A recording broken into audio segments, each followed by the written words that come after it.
Professor Rahul John welcomes you all in our YouTube channel accounts का महाशय में।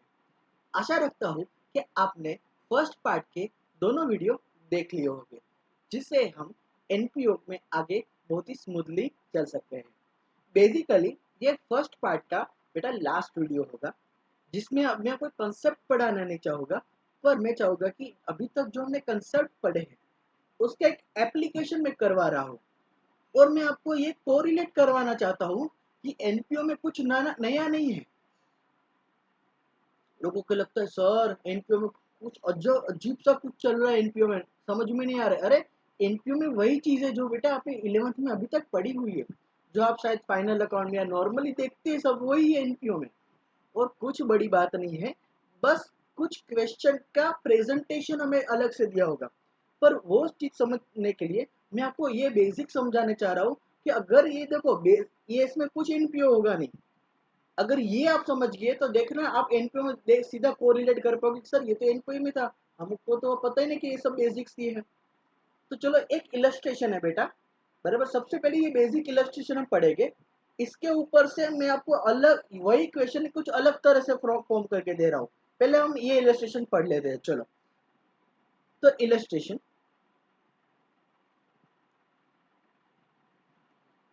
चलो फॉर एग्जांपल मैं एक फर्म की बैलेंस शीट आपको दिखा रहा हूँ, ओपनिंग बैलेंस शीट। मतलब कि जैसे साल शुरू हुआ, मतलब कि प्रीवियस ईयर का जब प्रीवियस ईयर जब खत्म हुआ तब उन्होंने एक बैलेंस शीट बनाई होगी, और बैलेंस प्रीवियस ईयर से करंट ईयर में आप कैरी फॉरवर्ड की होगी। तो ये मेरी ओपनिंग बैलेंस शीट है कि आज जो फर्म है उसकी 1 जनवरी 2019 के दिन क्या बैलेंसेस है। अगेन मैं लाइबिलिटी साइड देखूँ तो कैपिटल है जो 10,000 है, असेट है उसमें मशीनरी 5,000 रुपीज़ के है, लैंड तो कि 2,000 रुपीज़ के है, और कैश है 3,000। टोटल दोनों साइड मेरा टेली हो रहा है 10,000 10,000 से। अभी मुझे सालाना पूरे साल की कुछ इन्फॉर्मेशन दी गई है। सिंपल समझिए, कोई एनपीओ नहीं है बेटा, सिंपल है कि मैं आपको एक ऑर्गेनाइजेशन का बैलेंस शीट दे रहा हूँ, ओपनिंग बैलेंस शीट, कि देखो चलो हम बिजनेस ये हमारा बिजनेस है और आज इसकी सिचुएशन 1 जनवरी 2019 को ऐसा है। अभी ये जो एडिशनल इंफॉर्मेशन है, ये ट्रांजैक्शन दिए गए हैं पूरे सालाना जो 2019 में जो हुआ है, वो कौन से ट्रांजैक्शन हुए। इसके ऊपर से मैं चाहूँगा कि आप मुझे कुछ डेटा बना के दीजिए एज ऑन 31 दिसंबर 2019। मैं अपनी पोजीशन जानना चाहता हूँ। तो मैं सिंपली देखो, मैं आपको बहुत ही सिंपली पहला जर्नल एंट्री से करवाता हूँ सब चीज़, बराबर। चलो सबसे पहले तो ये आप देख चुके बैलेंस शीट, अभी देख लो एडिशनल इन्फॉर्मेशन कि सर ड्यूरिंग द ईयर क्या हुआ है, बोलिए सर। तो सबसे पहले तो cash sales during the year 4,000। During the year हमने 4,000 का कैश सेल्स किया है। चलो ड्यूरिंग द ईयर हमको डिविडेंड मिला है 100 रुपीज़ का। ड्यूरिंग द ईयर हमने सैलरी पे की है 600 की। At the end of the year salary outstanding है 200 की। फिफ्थ में हमने फर्नीचर परचेस किया है eight the end of the year, साल के आखिरी दिन में 1,000 का। हमें डेप्रीशिएशन चार्ज करना है मशीनरी पे 10%, और लैंड हमने बेच दी है 1,500 रुपये। तो सर लैंड बेच दी तो उसका डेप्रीशिएशन कितना लगे, उसका तो बारे में कुछ लिखा ही नहीं। अरे बेटा, land is not depreciable asset, land non depreciable asset है, उस पर कभी भी डेप्रिशिएशन चार्ज होता नहीं है। और फर्नीचर पे डेप्रिशिएशन इसलिए नहीं कहा गया है क्योंकि फर्नीचर हमने साल के आखिरी दिन पे परचेज की है, बराबर। तो एक ही असेट हमारी फिक्स असेट रहती है जो है मशीनरी। चलो तो ये मैं कह रहा हूँ कि ये ड्यूरिंग द ईयर के कुछ ट्रांजेक्शन है। सबसे पहले मैं सब एडिशनल इंफॉर्मेशन की आपको एंट्रीज 1 बाय 1 समझा रहा हूँ। बेटा एंट्रीज समझ गए, बहुत सिंपल लगेगा आगे आपको। देखो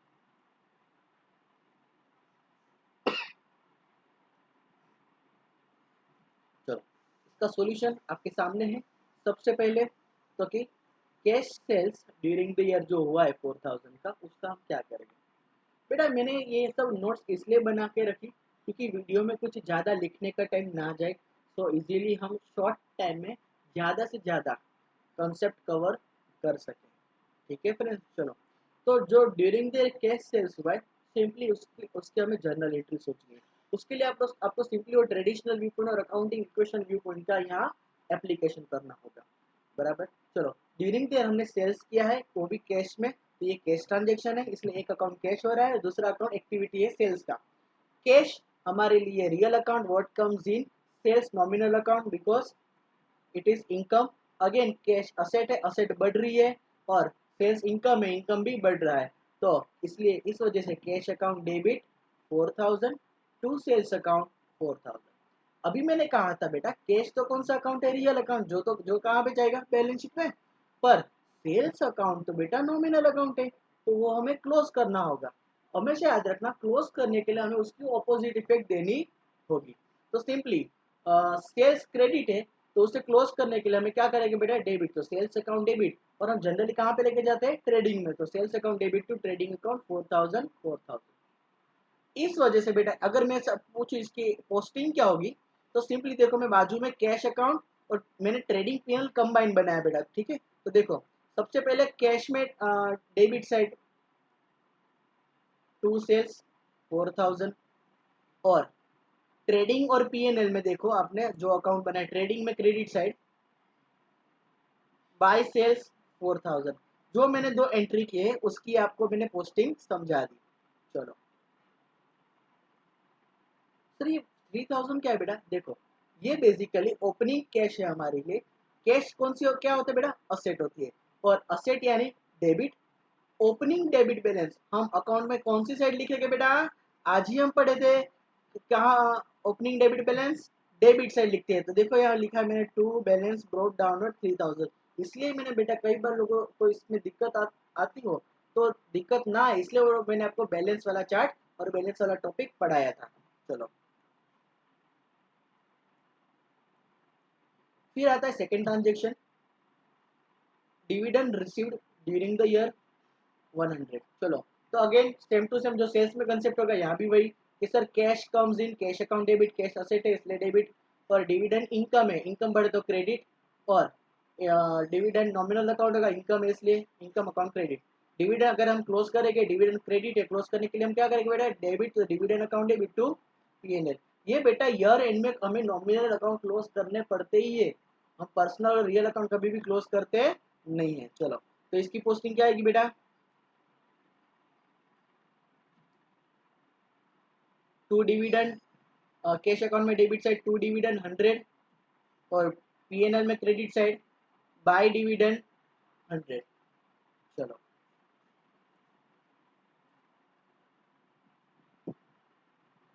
चलो फिर है salary paid during the year 600, during the year 600। चलो, तो सबसे पहले तो sir salary as per traditional report, salary कौन सा अकाउंट है, नॉमिनल अकाउंट, क्योंकि एक्सपेंस है इसलिए वो डेबिट होगा। और कैश क्या होगा बेटा, सर रियल अकाउंट है, कैश गोज आउट क्योंकि सैलरी पे करेंगे, तो cash account credit as per real account. Again accounting equation view point, क्योंकि सैलरी एक्सपेंस है, एक्सपेंस बढ़े तो डेबिट, और कैश असेट, असेट डिक्रीज हो तो क्रेडिट। चलो, तो salary account debit to cash 600 600। Again salary nominal account है, कैश तो रियल अकाउंट है, वो क्लोज नहीं होगा पर सैलरी तो क्लोज हो जाएगा, तो सैलरी डेबिट है, उसके क्लोज करने के लिए क्या करना है बेटा, क्रेडिट, तो टू सैलरी 600, पर डेबिट कौन सा अकाउंट होगा, पीएनएल अकाउंट डेबिट 600। चलो, इसकी पोस्टिंग देखते हैं बेटा हम। चलो, तो सबसे पहले कैश में क्रेडिट साइड, क्योंकि सैलरी टू कैश है तो पोस्टिंग क्या होगी, कैश अकाउंट में क्रेडिट साइड बाय सैलरी 600, और यहाँ टू सैलरी 600। मैंने जितना पे किया है बेटा मैंने उतना ही लिखा है, जितना मैंने पे किया है उतना ही लिखा है। चलो, फिर है salary outstanding at the end of the year 200। तो समझो फ्रेंड्स, सबसे पहले तो सर हम तो अक्रूवल सिस्टम फॉलो कर रहे हैं ना, हाँ सर अक्रूवल सिस्टम फॉलो कर रहे हैं, तो सर अगेन टोटल सैलरी है कितनी सर, तो 800 पे करनी चाहिए थी, पर मैंने सिर्फ पे किए 600, तो सर 200 तो मैंने पे नहीं किए, तो वो मेरे लिए ऑब्लिगेशन है, इसलिए मुझे रिकॉर्ड करना पड़ेगा क्योंकि मैं अक्रूवल सिस्टम फॉलो कर रहा हूँ। तो सैलरी मुझे 200 से डेबिट करना होगा क्योंकि मेरा एक्सपेंस है, salary account debit 200, nominal rule, और एक्सपेंस इंक्रीजेस, सिंपल। पर सर आउटस्टैंडिंग सैलरी वो क्या है, मैं उसे क्यों क्रेडिट कर रहा हूँ, सिंपली समझो, कोई चीज तुम्हारे ऑब्लिगेशन कब कब बनती है, जब आप उसे पे नहीं करते। फॉर एग्जाम्पल आपने बेनिफिट लिया और उसको आप सामने रिटर्न नहीं दोगे तो आपका क्या बन जाएगा ऑब्लिगेशन। अगर मैं किसी से रुपये ले रहा हूँ, वापिस ना दूँ तो तब, जब तक मैं वापिस नहीं देता तब तक मेरा ऑब्लिगेशन। किसी से मैं सर्विस लूँ, गुड्स लूँ, जब तक मैं उसे वापस रिटर्न नहीं देता तो उसको क्या तब तक क्या होगा बेटा, ऑब्लिगेशन। तो जब तक मैं 200 की सैलरी पे नहीं करूंगा तब तक ये मेरे लिए क्या होगा, ऑब्लिगेशन। अगर मैंने पे कर दिया होता तो ऑब्लिगेशन की कोई चिंता ही नहीं है बेटा। तो salary debit to, again outstanding salary, obligation है ना, liability, liability increases so it will be credited to outstanding salary.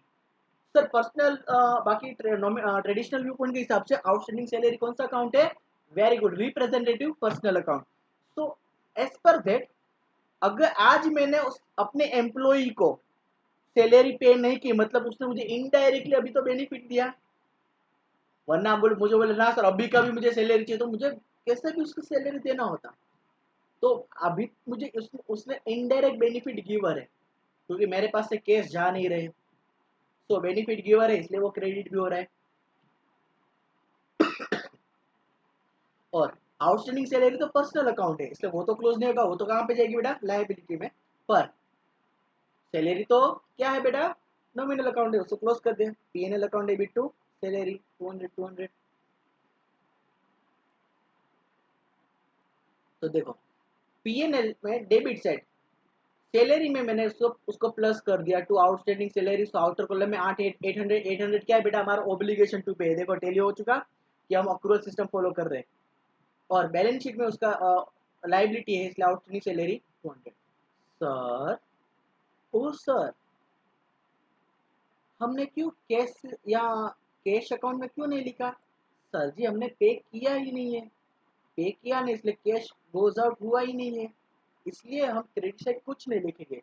तो सर मैं एक बात समझ सकता हूँ इसमें, हाँ बोलो ना, कि सर कैश अकाउंट में सिर्फ वही अकाउंट्स वही ट्रांजेक्शन रिकॉर्ड हो गए जिसमें कैश की एक्सचेंज है, आइदर कैश रिसीव्ड है और आइदर कैश पेड है। बाकी कोई भी ट्रांजेक्शन, या फिर वो क्रेडिट ट्रांजेक्शन हो, या फिर ऐसे कुछ आउटस्टैंडिंग के ट्रांजेक्शन हो, या फिर डेप्रीशिएशन के ट्रांजेक्शन हो, वो कैश अकाउंट को अफेक्ट हो गए नहीं। वो किसको अफेक्ट हो गए, ट्रेडिंग पीएनएल और बैलेंस शीट को। चलो fifth transaction, furniture purchased eight the end of the year 1000। तो सम सिंपल समझो, सर फर्नीचर परचेस किया है तो फर्नीचर एक, और सामने कैश में परचेस किया तो कैश, तो दोनों रियल अकाउंट है, एक असेट कम्स इन है, एक असेट गोज आउट है। तो furniture account debit to cash, एक असेट बढ़ रही है, एक असेट कम हो रही है, तो फर्नीचर टू कैश। तो चलो, तो यहाँ कैश में क्रेडिट साइड बाय फर्नीचर 1000। पर फर्नीचर तो कौन सा एक्सपेंस है बेटा, अभी मैंने ऊपर सिखाया था, कैपिटल एक्सपेंडिचर, इसलिए वो ट्रेडिंग पीएनएल में लिखा नहीं जाएगा, वो कहाँ पे लिखा जाएगा, बैलेंस शीट में असेट साइड 1000। चलो अभी हमने वो डिफरेंस समझे तो ही बेटा हम ये समझ पाएंगे। चलो then after, depreciation on machinery at 10%। चलो depreciation is non cash expense, मैंने कहा था। अगेन डेप्रिसिएशन इज रेवेन्यू एक्सपेंस, क्यों, क्योंकि मैचिंग कंसेप्ट हमें फॉलो करना होता है। पूरा जो हमने मशीनरी परचेस किया एक साल में उसको राइट ऑफ नहीं कर पाएंगे, उसको एज पर मैचिंग कंसेप्ट हम राइट ऑफ करते हैं। चलो, तो सबसे पहले डेप्रिसिएशन क्या है, एक्सपेंस है, एक्सपेंस अकाउंट डेबिट, नॉमिनल के रूल के हिसाब से एक्सपेंस अकाउंट डेबिट, और एक्सपेंस बढ़ रहा है इसलिए डेबिट, इक्वेशन व्यू पॉइंट। पर यहाँ बेटा हमें ये ऐसा एक्सपेंस जो हम पे नहीं कर रहे, सैलरी जैसा नहीं है कि सैलरी टू कैश, इसलिए यहाँ डेप्रिसिएशन टू कैश नहीं आता है। पर यहाँ हमारे एक असेट की वैल्यू डिक्रीज हो रही है, अगर असेट की वैल्यू डिक्रीज हो रही है तो असेट अकाउंट क्रेडिट। कभी कभी ये चीजें ना ट्रेडिशनल व्यू पॉइंट के हिसाब से समझ नहीं पाते लोग कि सर असेट कहाँ गोज आउट है, असेट गोज आउट नहीं, पर by value it is decrease, so by value it is goes out. First of all physically आपके साथ है, but by value it is goes out. इसलिए मैं कहता हूँ अकाउंटिंग इक्वेशन व्यू पॉइंट बहुत ही ज्यादा इंपॉर्टेंट होगा, क्योंकि वो आपको समझने में बहुत आसानी होगी इसमें। चलो, तो इसकी हम क्या पोस्टिंग करेंगे देखो, हाँ सॉरी, मशीनरी तो असेट है, तो रियल बैलेंस शीट में जाएगी, रियल अकाउंट है। और डेप्रिसिएशन तो नॉमिनल अकाउंट है, उसे क्लोज करेंगे। तो डेप्रिसिएशन अकाउंट क्रेडिट और जाएगा कहाँ पे, पीएनएल अकाउंट डेबिट 500। तो चलो इसकी पोस्टिंग देखते हैं हम। पीएनएल में डेबिट साइड टू डेप्रिसिएशन 500, और मशीनरी जो ये 5000 वो तो ओपनिंग बैलेंस है, उसमें से मैंने डेप्रिसिएशन लेस कर दिया, तो एक्चुअल में मशीनरी हमारी कितना हो गया 4500। चलो फिर बात करते हैं लैंड सोल्ड एट रुपीज 1500। चलो एक्चुअल में लैंड कितने रुपीज की है बेटा, देखो बैलेंस शीट में 2000 की, और 2000 की लैंड हमने कितने में सेल किया बेटा 1500 में। यहाँ मतलब उसका मतलब क्या हो बेटा, हमें उससे लॉस हुआ है। चलो तो first of all cash comes in, तो कैश अकाउंट डेबिट 1500, पर लैंड तो कितने की चली गई 2000 की चली गई ना, to land 2000, asset goes out 2000 की, और असेट डिक्रीजेस बाय 2000, और जो डिफरेंसिंग फिगर है उसे हम कहेंगे लॉस ऑन सेल। अभी कैश अकाउंट और लैंड अकाउंट दोनों रियल अकाउंट है, इसलिए वो तो क्लोज नहीं हो गया, पर हाँ लॉस ऑन सेल वो तो नॉमिनल अकाउंट है क्योंकि लॉस है, इसलिए उसे हम क्रेडिट करेंगे, और डेबिट कहाँ पे करेंगे, पीएनएल अकाउंट में 500। चलो तो इसकी पोस्टिंग क्या करेंगे बेटा, सबसे पहले तो कैश में डेबिट साइड टू लैंड 1500, जितना रुपया हमने से रियलाइज हुए 500 का हमें लॉस हुआ है, to loss on sale of land, PNL में डेबिट कर दिया हमने। और लैंड देखो पहले 2000 थी, अभी 2000 माइनस 2000 आउटर कॉलम नील, तो इसलिए मैंने असेट साइड लैंड लिखा ही नहीं है। समझ में आ रहा है। चलो तो बेटा ऐसे हमने सब ट्रांजेक्शन कंप्लीट किए, अभी मैं सिंपली अकाउंट क्लोज कर रहा हूँ। कैश अकाउंट देखो, तो मैं कैश अकाउंट का टोटल करूंगा, डेबिट साइड 8600 और उसमें से क्रेडिट साइड माइनस करूंगा तो 7000 बैलेंसिंग फिगर होगा। ये 7000 कौन सी बैलेंस है सर, डेबिट बैलेंस या क्रेडिट बैलेंस, क्रेडिट साइड है यानी क्रेडिट बैलेंस ही होगा, नहीं नहीं क्रेडिट साइड है पर ये क्लोजिंग बैलेंस है, और क्लोजिंग बैलेंस क्रेडिट साइड कौन सा आता है, इस बैलेंस को मैं क्या नाम दूं, डेबिट बैलेंस, क्योंकि which side is higher, debit side, तो बाय बैलेंस शीट। तो जो क्लोजिंग बैलेंस शीट बनेगी बेटा उसमें कैश बैलेंस लिखा होगा 7000। चलो sir during the year profit भी हमने अर्न किया, देखो 4100 टोटल किया, उसमें से डेबिट साइड माइनस किया तो 2300। तो जो प्रॉफिट, सर इसको हम प्रॉफिट क्यों बोलते हैं, तो सिंपली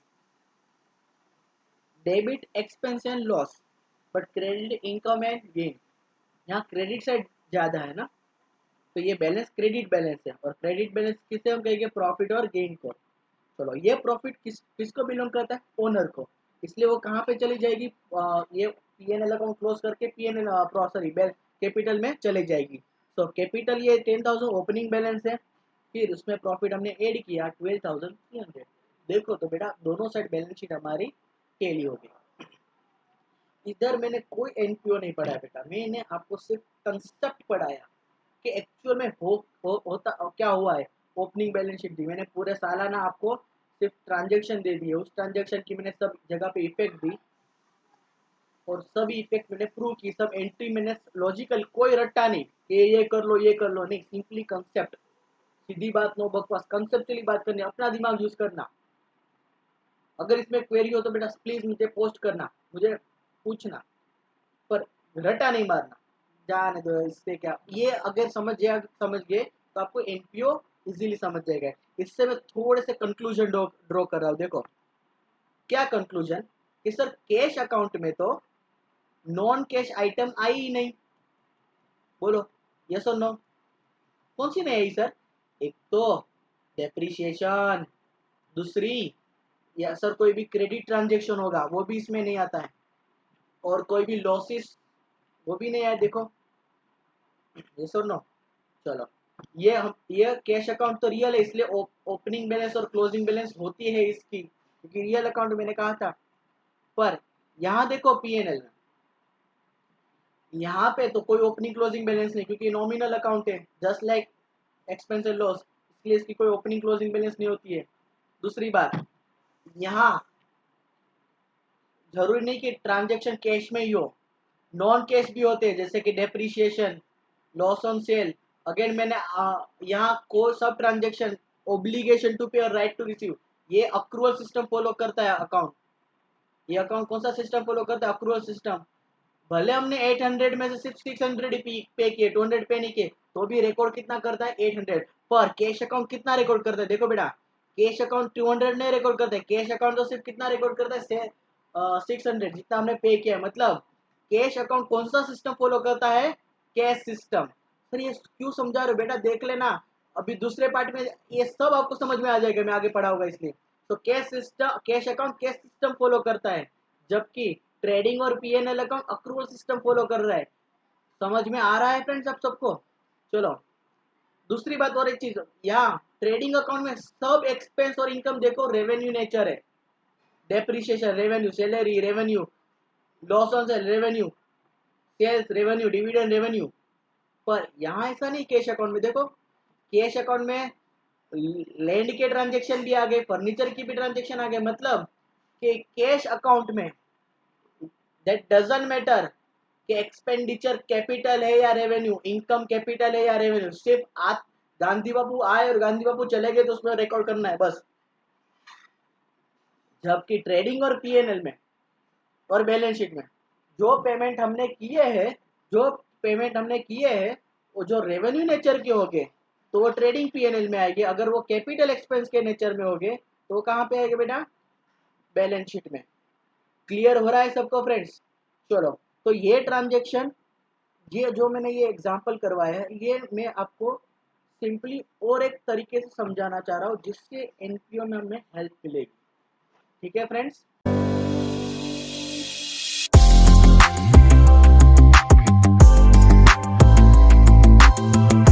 जो नेक्स्ट इलस्ट्रेशन होगा फ्रेंड्स, वो हम बेसिकली ऊपर वाला जो इलस्ट्रेशन है वो सेम टू सेम है, जस्ट मैं आपको डेटा अलग वे से प्रेजेंट कर रहा हूँ। देखो, सबसे पहले ऊपर वाले इलस्ट्रेशन में भी यही चीज थी, balance sheet of form as on 1119, वही कैपिटल, वही balance sheet complete, same to same. पर मैंने सिर्फ चेंज क्या कर दिया बेटा?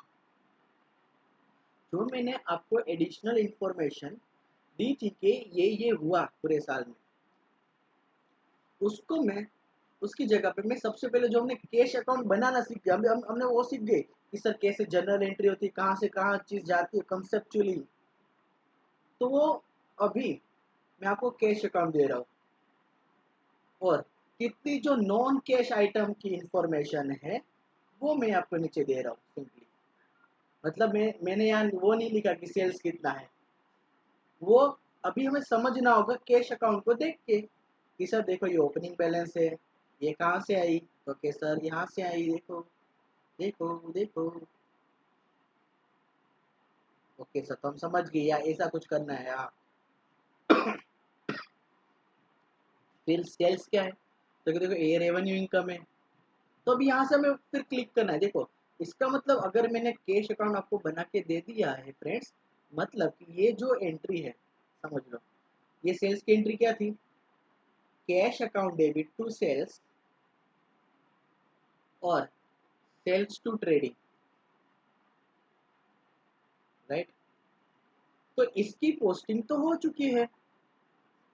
मैं अगर आपको कैश अकाउंट बना के दे रहा हूँ, इसका मतलब क्या हुआ? इस चीज की पोस्टिंग हो चुकी है। तो मुझे सिर्फ और एक एंट्री की पोस्टिंग करनी होगी, वो है सेल्स डेबिट टू ट्रेडिंग। तो मुझे सिंपली ट्रेडिंग में जाना है और वहां उसकी पोस्टिंग कर देनी, क्योंकि ये इनकम है इसलिए क्रेडिट। तो ये आप सोचोगे तो ये सिंपली सोचो, सेल्स क्या सेल्स क्या है? तो क्या रेवेन्यू इनकम है, तो रेवेन्यू इनकम है, इनकम मतलब क्रेडिट कहाँ पे होगी? ट्रेडिंग अकाउंट में, सिंपल। चलो, वैसे ही डिविडेंड देखो, कौन सी इनकम है? रेवेन्यू इनकम है। चलो, तो पीएनएल में क्रेडिट। फिर चलो, इसके कौन से ट्रांजेक्शन में आपको टिक कर देते हैं। सबसे पहले तो सैलरी आउटस्टैंडिंग के बारे में हम कहाँ गए, डेप्रिसिएशन के बारे में और लैंड सोल्ड। चलो, तो इसके मैं पहले काम करता हूँ, नंबरिंग दे रहा हूँ। ये लैंड नंबर 3, सैलरी नंबर 1 और मशीनरी जो है डेप्रिसिएशन बैलेंस शीट में जाके नंबर 2।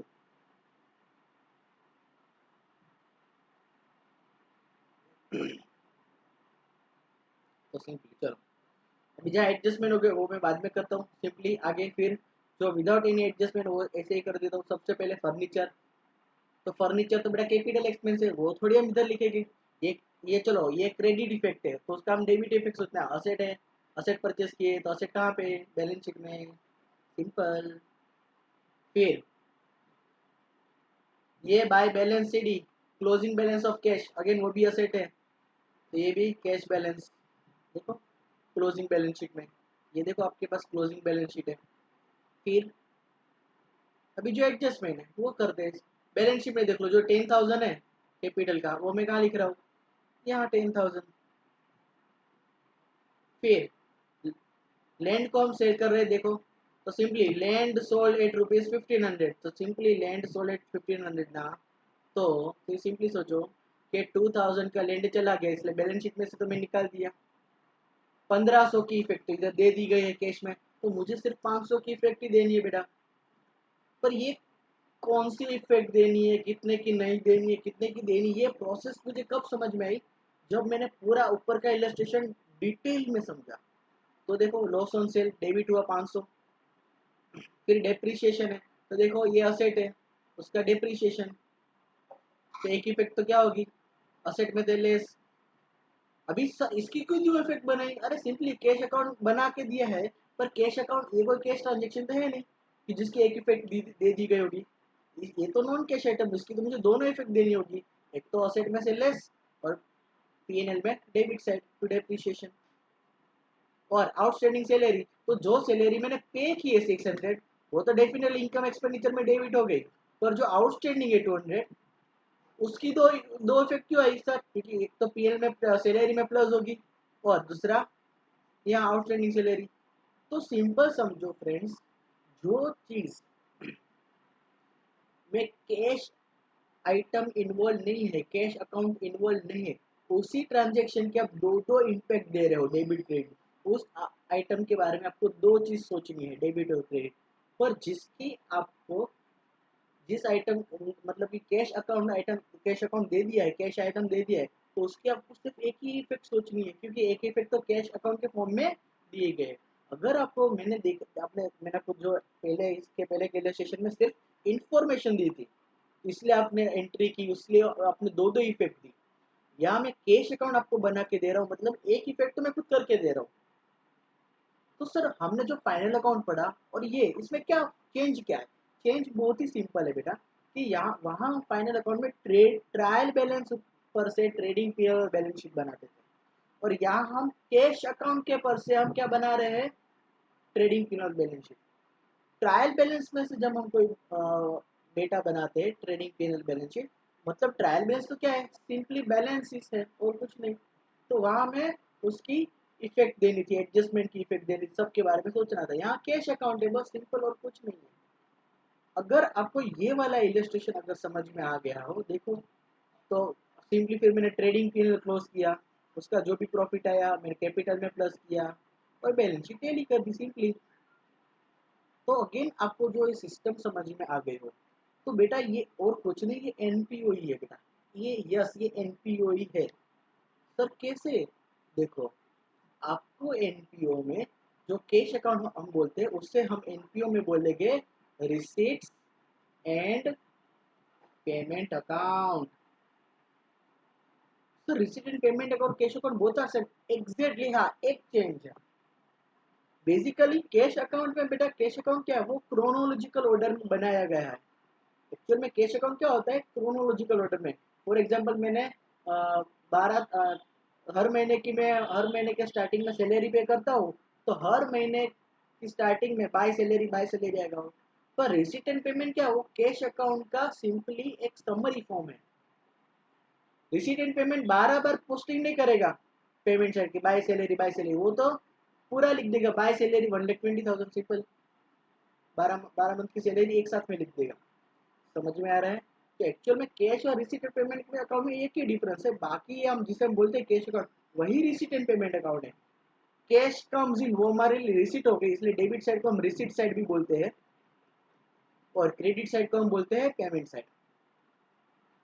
आपने जो अगर एनपीओ थोड़ा सा भी पढ़ा होगा, तो आपको क्लिक होगा फ्रेंड्स कि यही चीज हम एनपीओ में करते हैं, कि हमको कैश अकाउंट दिया होता है, रिसीट मतलब कि जिसे हम बोलते हैं रिसीट एंड पेमेंट अकाउंट, उस थोड़ी सी इंफॉर्मेशन दी होती है, और उसके ऊपर से जिसमें इधर मैंने क्या बनाया ट्रेडिंग पैनल, उधर हम बनाएंगे इनकम एंड एक्सपेंडिचर अकाउंट। जो जिसे हम ट्रेडिंग पैनल बोलते हैं उसको हम बोलते हैं इनकम एंड एक्सपेंडिचर अकाउंट। वही चीज है बेटा, सेम टू सेम, सिर्फ नाम अलग है, बाकी काम सेम है, रिश्ता वही, सोच नहीं। और इधर इधर तो इधर भी बैलेंस शीट बनाते हैं, उधर भी बैलेंस शीट बनाएंगे। एक जनरली हम क्लोजिंग बैलेंस शीट बनाते हैं। हाँ, इधर मैंने क्वेश्चन में आपको ओपनिंग बैलेंस शीट दी हुई है, अगर नहीं दी होती तो मुझे ओपनिंग बैलेंस शीट बनानी पड़ती। सर क्यों बनानी पड़ती? क्योंकि अगर मुझे क्वेश्चन में ओपनिंग कैपिटल फंड चाहिए, जो मैं यहाँ से ये मैं जाए जो मैंने दिया तो यहाँ लिखा है बेटा 10,000, ये फिगर मैं कहाँ से डिराइव कर रहा हूँ? ओपनिंग बैलेंस शीट से। जो और फिर उसके ऊपर से मैं अपनी बैलेंस शीट कंप्लीट कर पाऊंगा, क्लोजिंग बैलेंस शीट। इसलिए मुझे क्वेश्चन में ऑलवेज ओपनिंग कैपिटल देना चाहिए। अगर वो नहीं देते तो मुझे ओपनिंग बैलेंस शीट बनानी पड़ती है, अदरवाइज नहीं। तो सिंपली ये एनपीओ का ही क्वेश्चन पहले मैंने आपको अलग वे से प्रेजेंट करके इसलिए दिया क्योंकि आप सब पोस्टिंग थीम समझो। आप खुद डिफरेंस पॉइंट आउट करके देखोगे सर, ये कैश अकाउंट है, कैश सिस्टम, ये देखो कैश अकाउंट है, वो कैश सिस्टम फॉलो कर रहा है, उसमें कोई नॉन कैश आइटम नहीं आ रही है, उसमें डेप्रिसिएशन नहीं आ रहा है, उसमें लॉस नहीं आ रहा है। हाँ, कैश अकाउंट में वो कैपिटल एक्सपेंस रेवेन्यू एक्सपेंस नहीं देखता है, simply capital income revenue income नहीं देखता है। पैसे आए और पैसे गए, किसकी वजह से गए डजेंट मैटर। पर जब भी हम पीएनएल ट्रेडिंग पीएनएल बना रहे तो वो अक्रूवल सिस्टम फॉलो कर रहे हैं, जिसमें पेमेंट किया हो या ना किया हो हम लिखते ही है एक्सपेंस। और दूसरी बात कि और उसमें हम क्या करते हैं बेटा, तो कि हम सिर्फ रेवेन्यू आइटम ही लिख रहे हैं, बैलेंस शीट में हम सब कैपिटल नेचर की लिखते हैं बैलेंसेस, राइट। और ये मैंने आपको इस एग्जांपल से समझाया और हम एक कंक्लूजन पे आए। अभी जब मैं आपको एनपीओ पढ़ाऊंगा ना बेटा, एनपीओ में ये सब लिखा होगा बाय वे ऑफ सेंटेंस, पर ये सब सेंटेंस मैंने अभी प्रूव कर दिए पार्ट 1 में। इसलिए अब जब भी हम पार्ट 2 पढ़ेंगे आपको कोई दिक्कत नहीं होगी। मैंने देखा कि आपको ये भी बताया कि सिंपली ये कैश अकाउंट पर से मैं सब अकाउंट आगे मैंने ट्रेडिंग पीनल बैलेंस शीट बनाया, तो किसकी एक इफेक्ट और किसी की दो इफेक्ट, इससे क्यों? कि सिंपली जो कैश अकाउंट में से मैं जो आइटम लूंगा उसकी एक ही इफेक्ट होगी, क्योंकि एक इफेक्ट तो इटसेल्फ कैश अकाउंट में दी है। और जो एडिशनल इन्फॉर्मेशन में होगी उसकी मुझे दो इफेक्ट सोचनी होगी, क्योंकि सिंपली उसकी दो इफेक्ट होगी, आइदर वो नॉन कैश आइटम हो सकती है, यस और नो फ्रेंड्स। सिर्फ नाम बदलना है, काम अभी तक हमने जो किया वही किया, और सब चीज बेटा हमने कंसेप्ट के बेस पे किया है, ठीक है। तो अगेन यहाँ हमारा पार्ट 1 कंप्लीट हो रहा है। अभी नेक्स्ट वीडियो जो आएगी बेटा वो हमारे पार्ट 2 से होगी, जिसके बारे में जिसमें हम सिर्फ एनपीओ ही पढ़ेंगे और इसी कंसेप्ट को वहाँ यूज करेंगे सब चीज को। और देखना बेटा, ये आपने अच्छे से पढ़ ली, ये आपके दिल में से जाके सर दिमाग में से जाके दिल में उतर गई, तो आपको ये एनपीओ चैप्टर एकदम मस्का लगेगा।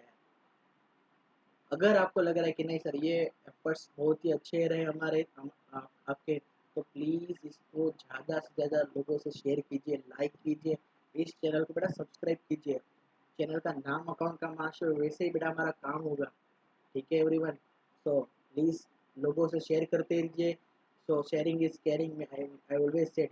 और बेटा डिटेल में ही पढ़ना सीखे, सीखना बंद तो जीतना बंद। अगर आपको जीतना है 12th में कैसे भी सिचुएशन हो, तो हम डेफिनेटली ऐसे ही हम क्रैक करेंगे पूरा हमारा 12th। So good bye everyone. So मिलते हैं, जय हिंद, वंदे मातरम।